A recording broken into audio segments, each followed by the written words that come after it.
I recently watched this video about South Korea's chaebol, these massive family-run conglomerates, and the immense power they hold. It started with this tragic story about the Sewol ferry disaster. A kid on the ferry called for help, saying the boat was sinking. It was heartbreaking. The ferry went down, killing over 300 people, most of them students. It was devastating for the whole country. At first, everyone blamed the crew. The captain had told passengers to stay in their cabins while he and some crew members abandoned ship. The president at the time, Park Geun-hye, even called their actions murder. The captain got life in prison.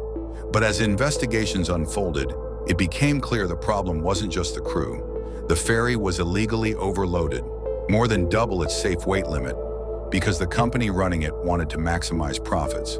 And here's where it gets crazy. Finding out who was responsible wasn't straightforward. The ferry's ownership was tied to a complex web of companies controlled by the Yu family. The patriarch, Yu Byung-hun, was a bizarre figure, a businessman, cult leader, and artist.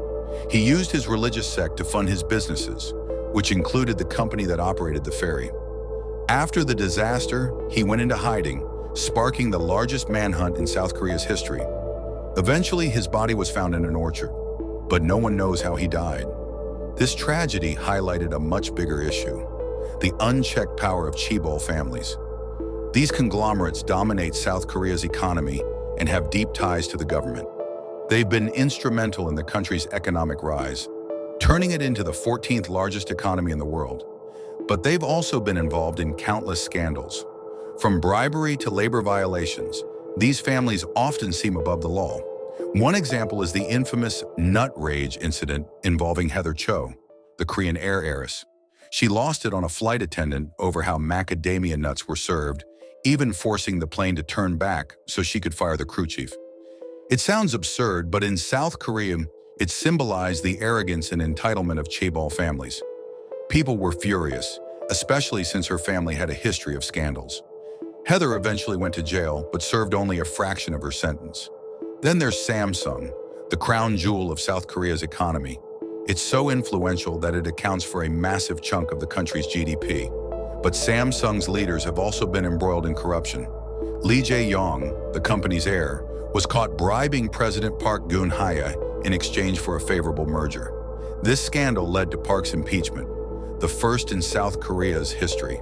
She got 24 years in prison, and Lee was sentenced too, but he was pardoned after just a year. The justification? The economy depended on him. This isn't unusual. Lee's father was convicted of bribery in the 90s, but never served time. And recently, even Park was pardoned, supposedly to promote national unity. It's a recurring pattern. Chaebol leaders get caught in scandals, but their influence ensures they rarely face the full consequences. What's wild is that despite all the corruption, chaebol remain hugely desirable employers. Their wages and benefits are unmatched, so people flock to work for them.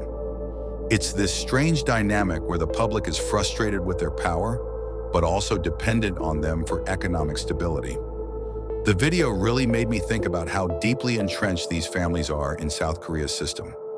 Reform feels almost impossible when so much of the economy relies on them.